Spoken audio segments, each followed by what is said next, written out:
우리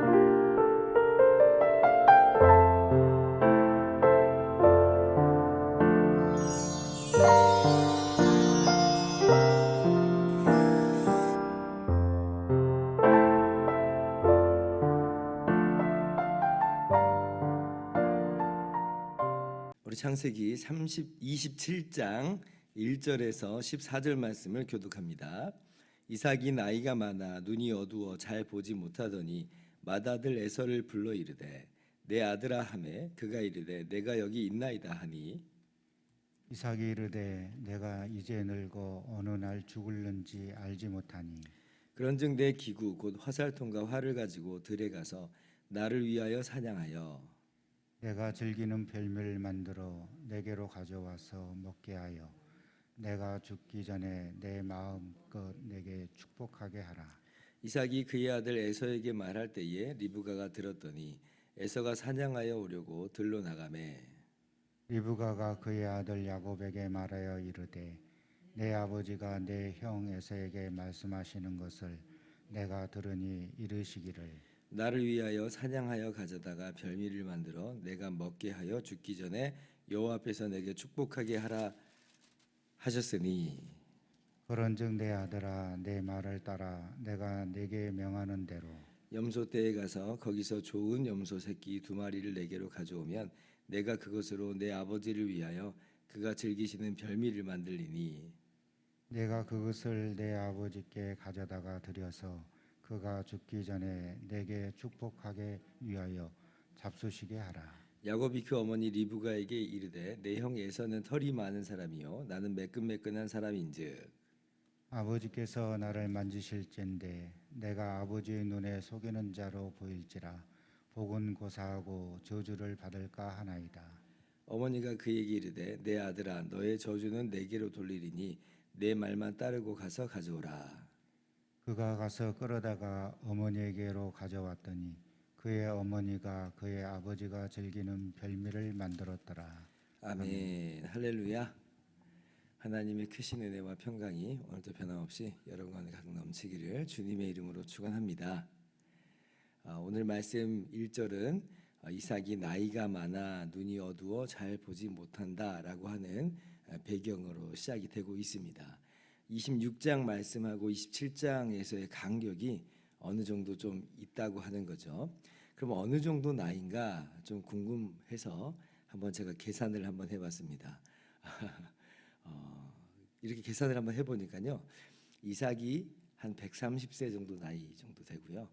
야곱이 그러면 한 70세 정도의 나이가 되는 시점이 이 27장의 배경입니다. 아니 어떻게 해서 그런 계산이 나왔습니까? 궁금하시면 나중에 저에게 물어보시면 되고 아니면 여러분도 직접 창세기를 쭉 읽어보면서 한번 그렇게 나이를 계산을 한번 해보시면 어느 정도는 계산이 좀 돼요. 정확하다 뭐 그럴 수는 없지만 대략 한 이쯤 되겠다라고 우리가 생각을 할 수가 있어요. 이런 걸 보면 좀 놀랍죠. 먼저는 야곱의 나이가 70세나 된다는 게 좀 놀라운 이야기예요. 예상외로 좀 많죠. 우리는 이 27장 말씀을 볼 때 야곱이 무슨 정말 혈기왕성한 청년 야곱이다 뭐 이렇게 생각을 좀 하는데 그렇지 않고 오히려 완전 장년 야곱이에요. 근데 이제 70세가 되도록 아직 결혼을 이제 안 했다는 거죠.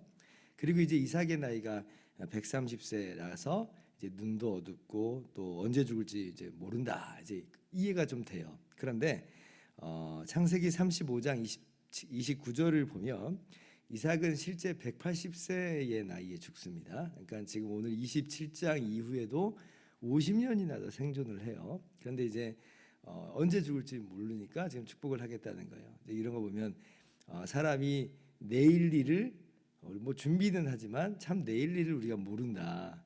이삭은 금방이라도 좀 죽을지 모르겠어 이런 생각을 하지만 사실은 그렇지 않다라고 하는 것을 우리가 좀 알 수가 있습니다. 아무튼 자 그래서 그 이삭이 이렇게 나이가 많아졌고 또 눈이 안 보이는 그런 상태가 돼서 에서를 불러다가 이제 축복하고자 합니다.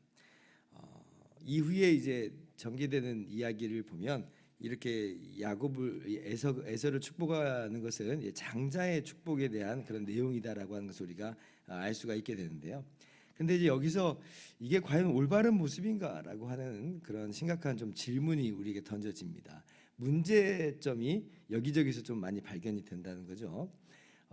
먼저는 이삭이 에서에게 이 장자의 축복을 하는 것이 하나님 말씀에 이게 합당하냐라고 하는 그 가장 큰 문제가 발생을 합니다.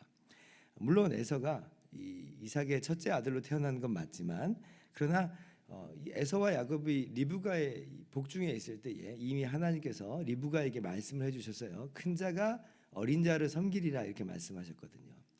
그러면 함부로 큰 자에게 이 장자의 축복을 하는 것, 이것은 올바른 모습이 아니에요.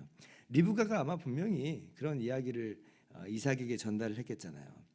그러면 뭐 이삭이 자기가 직접 들은 건 아니니까 또 리브가의 말이 어느 정도 확실한지에 대해서 좀 긴가민가하다면 장자의 축복을 하기에 앞서서 하나님께 여쭤보아야 되는 것 아닌가라는 것이죠. 굉장히 이삭이 좀 신중하게 접근을 해야 되는데, 그런데 이삭이 그렇지 않고 그냥 이 에서가 첫째 아들이니까, 내가 사랑하는, 내가 좋아하는 아들이니까, 그러니까 지금 이렇게 축복을 이렇게 하는 거예요. 이건 이 축복은요, 하나님의 주권에 속해 있어요. 하나님의 주권에. 그러니까 내가 아버지라고 해서 내가 누구를 선택하고 누구에게 축복을 하겠다고 하는 그런 주권이 아버지라고 해서 주어지지는 않습니다. 왜냐하면 사실 엄밀하게 이삭도 아브라함의 첫째 아들은 아니잖아요. 혈통적으로 따지면, 혈연으로 따지면 이스마엘이라고 하는 첫째 아들이 있어요. 근데 하나님이 이스마엘 아니라고 하신 거거든요. 이스마엘 아니고 사라에게서 태어난 자 이삭이 이 언약의 계승자다, 이 장자의 복을 이어받을 것이다라고 한 거거든요.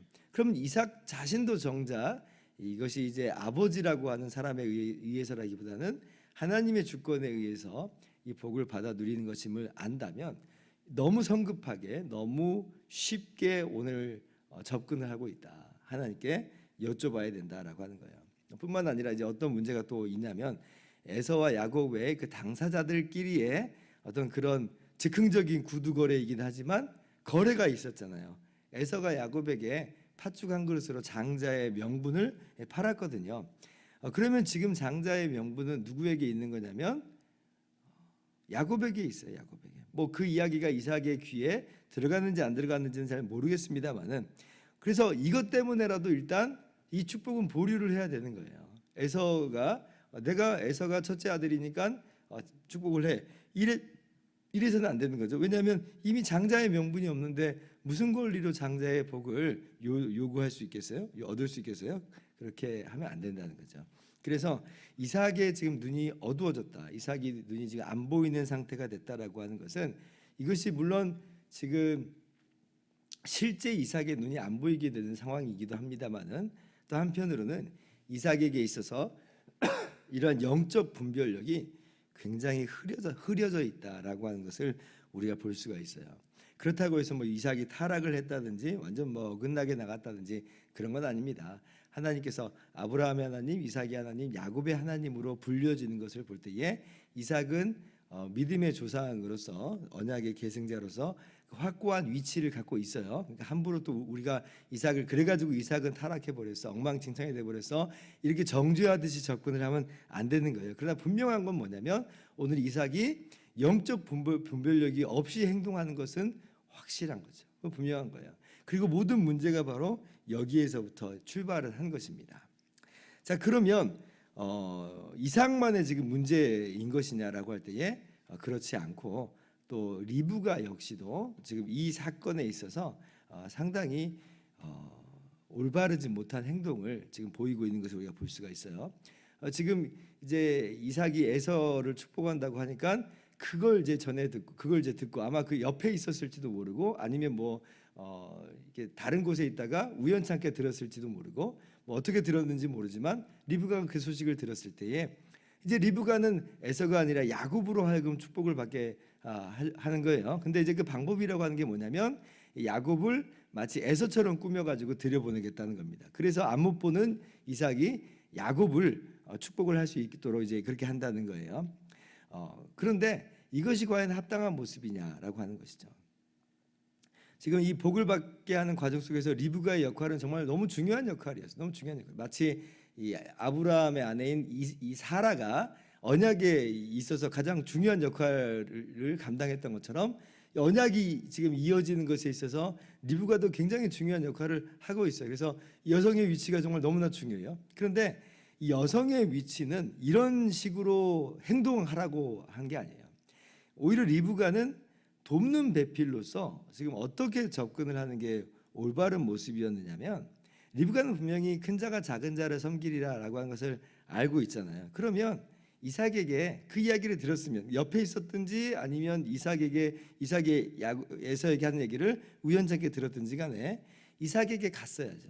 돕는 배필이 뭐한 사람이에요? 도와야 되잖아요. 그러면 이삭에게, 아니 내가 지금 이 아이들이 태어나기 전에 복중에서 들은 하나님의 말씀은 큰 자가 작은 자를 섬기리라 하는 거였어요. 그러면 에서에게 지금 축복하는 건 신중하게 좀 생각해 봤으면 좋겠어요. 하나님께 기도하고 하나님의 뜻을 구하고 했으면 좋겠습니다 라고 그 신앙적인 조언을 하면서, 이삭이 잠깐 영적 분별력이 흐려져 있으면 하나님의 뜻대로 행할 수 있도록 도와야죠. 이게 돕는 배필이에요. 그러니까 돕는 배필은 그냥 뭐 집안일하라고 돕는 배필하는 게 아니라 신앙적인 부분에 있어서 함께 하나님의 뜻을 이루고자 하나님께서 세우신 돕는 배필이거든요. 그러면 리브가가 그렇게 접근하는 게 올바른 모습이었을 텐데, 그런데 리브가는 그것이 아니라 거짓과 속임수로 지금 이 상황을 변하게 만들려고 했다는 것입니다. 그러니까 올바른 모습은 아닌 거죠. 그래서 오늘 이 27장의 말씀을 보면 엉망진창의 모습이에요. 엉망진창의 모습이에요. 이어지는 모습을 보면 야곱도 엉망진창이고 에서는 진작부터 엉망진창이고, 정말 이 엉망진창의 이런 상황 속에서 그러나 하나님께서 하나님의 그 선하신 뜻을, 합력하여 선을 이루신 하나님께서 이 선하신 뜻을 이루어가는 것을 봅니다. 그래서 감사하죠. 너무나 감사해요.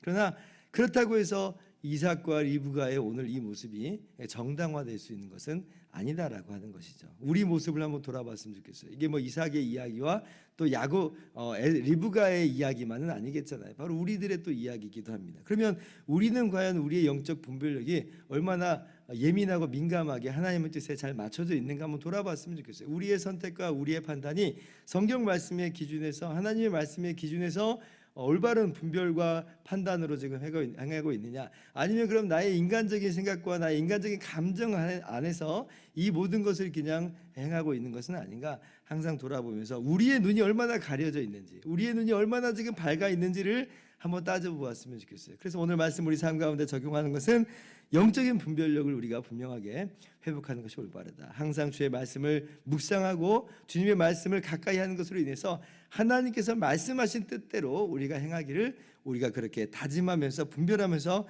행해야 되겠습니다. 그리고 그 모든 방법이라고 하는 것은 올바른 행실로서 그렇게 나아가는 저와 여러분 모두가 되기를 주님의 이름으로 축원합니다. 기도하겠습니다.